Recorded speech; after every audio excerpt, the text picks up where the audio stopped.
Oh, wait, let me see that.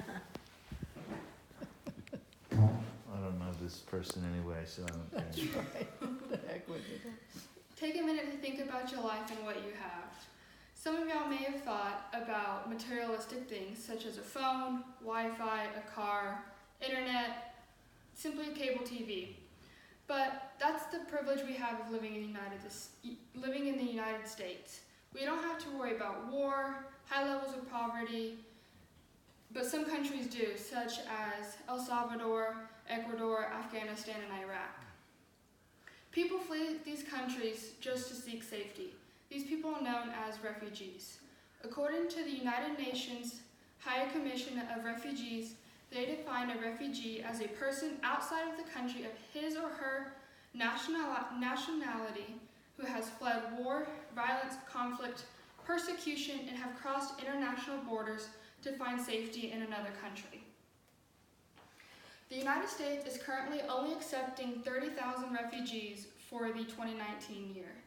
This is a lower number than what has been in the past, and the United States is struggling to keep up with the high demand of refugees around the world. The refugees can't just decide one day to come to the United States. They have to go through a process. First, they have to receive a referral from the UNHCR, pass background checks, pass health exams, attend cultural orientations, and have a face-to-face interview. After all this is approved, the United States government decides if they can come to the United States or not. And once they do, they need our help and our support to make the new life in the United States. Today, I would like to persuade you to volunteer and lend a helping hand to the Refugee Services of Texas. I'm qualified to speak on this topic as I have done extensive research and I have volunteered at the Austin location for some time. I would like to address the needs that this organization is meeting, how they're meeting these needs, present to you if we volunteer and if we don't volunteer. First, let's talk about the needs. One of the needs that they meet is teaching English. The Office of Refugee Resettlement published a table that shows approximately 72% of refugees upon arrival to the United States speak below basic English, which could be considered illiterate. That percentage declines to 58 within 5 years. English is a very basic foundation for refugees to have success in the United States.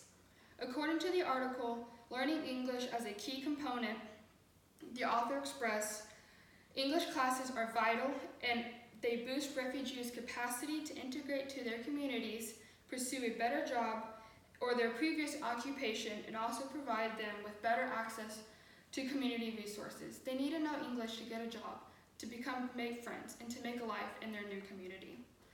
A second need that this organization helps meet is integration.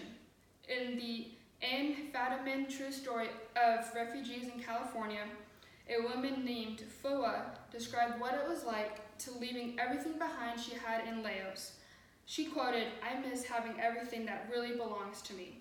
She had to leave everything behind, and these refugees often come without any family or anything, just the clothes on their back. The third need that this organization helps meet is employment. The Michigan NPR radio shared a story about a gentleman named Named Samyani, who was from Baghdad, Iraq, and resettled in Michigan. He was a high-level engineer back in Iraq, but he had to relocate to Michigan for his safety. He had to find a new job. He said, "I'm happy now, but if I can find a job, because without a job, I cannot find myself." So he feels as if he has no purpose because he cannot supply for his family and he doesn't feel he has a purpose. Refugees receive very little assistance from the government once they arrive. For example, the article, "How much money does a refugee get from U.S. government?" They found that the monthly assistance for one individual in Texas receives only $109 a month. But for a family of 4, 2 parents, it's only $320. Nobody can live off of that money here in Texas. They need to make a job. They need to get a job. And so this organization can help provide that, so they can do that. The solution to help fight these needs is to volunteer with the Refugee Services of Texas. When you volunteer, there's a wide variety of opportunities for you to use.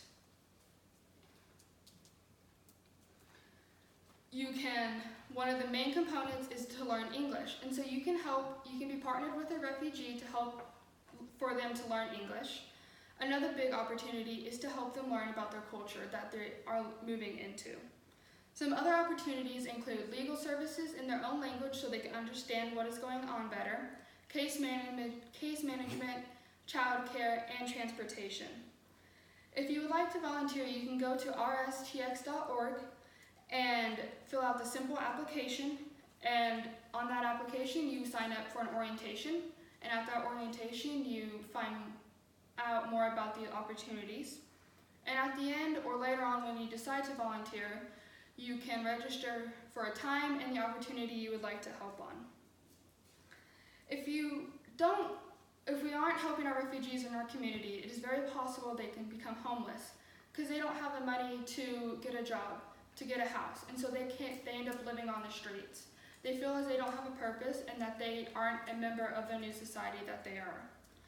And if we do help them, they become one of us. They can learn the new culture, they can help our economy grow, and they can feel better for themselves. In fact, according to the Center for Immigration Studies, during the 2009-2010 year, 67% of refugee men were employed, while only 60% of U.S. men were employed. So these refugees want to make a better life for their families and for themselves. Today I discussed the needs that are needed for these refugees as they come to the United States. I talked about how we can help provide for them and what would it be like if we didn't help them. Hopefully today I persuaded you to volunteer with the Refugee Services of Texas, and if you're interested, please go to rstx.org for more information.